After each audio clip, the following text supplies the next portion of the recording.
Yes, Denise, 1800 is 6 p.m.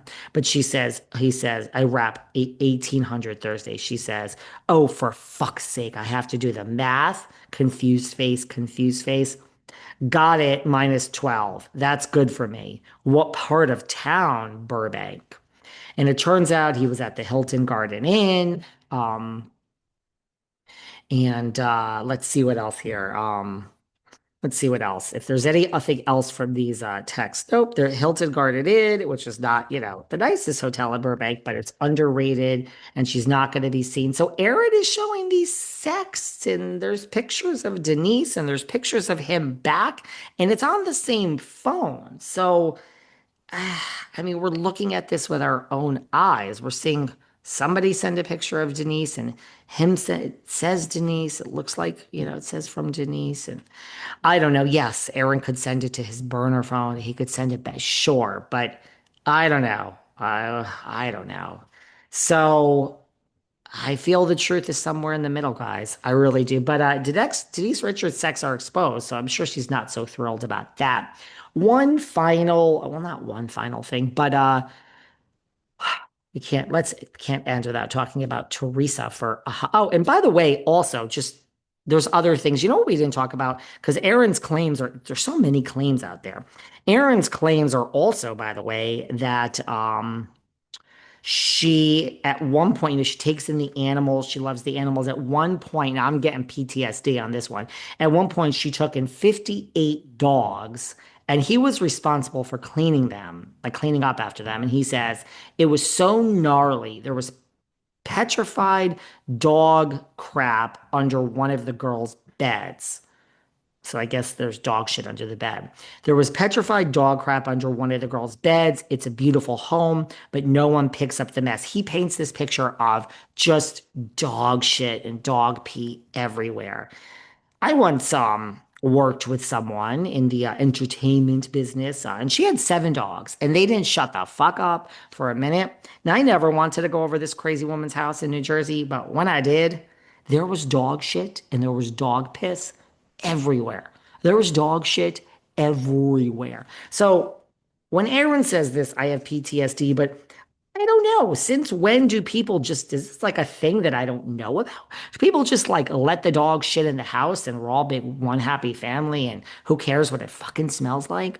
I will never walk into a house with dog shit or dog piss again in my entire life. I find it so fucking disgusting. So he's also saying that. But Teresa's acting a little crazy again.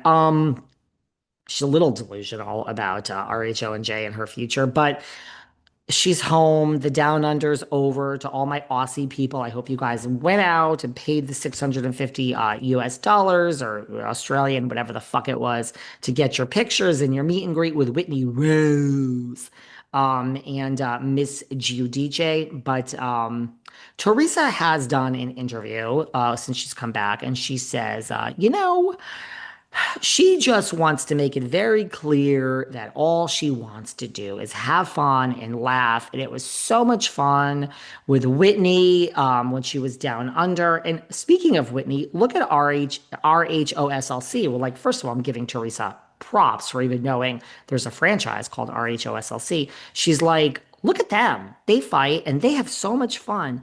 They don't take it seriously. It's not toxic. It's not so stressful. People want to watch fun. Let me tell you guys. So now Teresa's letting us know what she wants to watch. People want to watch fun. And she's saying she's very, very upset that RHONJ turned so dark and so toxic, became so stressful. Girl, you're not so sorry. You're just sorry that the show's off the air for 2 years. You're not making your $2 million. And then she says, it's so dark. You all got to see it. Everyone knows that. And she says, everybody that knows her in her life, everybody in her life knows her. And they all say to her, what do we watch on TV every week for the past uh, 13 seasons? What are we watching? You're such a fun Teresa. And the Teresa that we see on TV, and she said this before in the past, but I don't know, this time it just is rubbing me different. I've never really pointed out in the past because she's talking in a way of how upset she is that the show got canceled because it was so dark and so toxic. And it's like, delusion that she doesn't think she was part of that at all. For me, I know Margaret had a ton of fucking finsters. I know they all did it. Aiden leaked the screeners. But the nail in the coffin for me are A, Teresa refusing and still refusing to this day, still will not speak to Melissa. And your loony husband, who hired all these PIs and did all this shit allegedly. I don't care, allegedly. We all know this man did it. Give me a break. Now, you guys can make up any decision you want. Maybe you don't believe it happened. That's a great thing about the USA, Australia, and the whole world. Everyone gets to form their own opinion.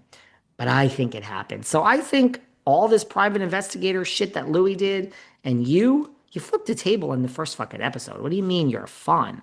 So I just think she's still delusional. We haven't, the thirst for the money. I don't know why I'm so upset. I should just like, I should just know what I'm dealing with. She'll never change. But I really, we're still there. It's August. We're still there. She's still blaming everybody else for the dark, toxic environment on the show and for the show being canceled. She's really serious. She doesn't think it was her. She thinks she's fun. And she's a fun Teresa. Get off your ass, you fucking deadbeat, and go pay your goddamn fucking taxes, you free-loading mooch. Oh, and by the way, before we wrap up, we're not even get into the Kenya of it all with RHOA because that's a whole nother thing. Mm. But I gotta say, she also said in this interview that she would like it to be very clear that she turned down Celebrity Big Brother. One thing she'll never do on TV is go away and not have a phone. You know, when she went to Villains, they did have phones. She was able to call out every morning. And she's a mom, first and foremost. So she would never, ever do Celebrity Big Brother because they would take away your phone.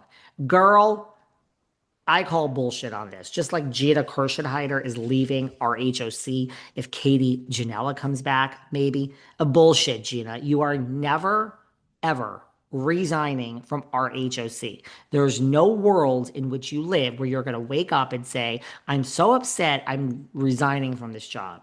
You will be back if they make you sit next to Katie and travel around the whole fucking world with her and are locked in a goddamn dark room with her. You're not quitting RHOC. And Teresa, I don't know when you turned down Celebrity Big Brother. I believe you did. But girlfriend, if they call you right now after this podcast, right now, if your phone rings and it's them, and there's a little check they're shaking over your head, girlfriend, let's be honest. Phone or no phone, sweetie, you'll go months without talking to your kids. Girl, just be honest. Sorry, we don't have time to get into the whole Kenya of it all because that is a lot in RHOA and this reunion. But I love you all, and it's a Saturday. I almost said Sunday. I'm losing my mind. Have a great Saturday. Great show coming tomorrow. And I love you all. Do you guys want to see Carole back on RHONY? Will that change the show? Slip into the comments below. Let me know. Love you all. Bye.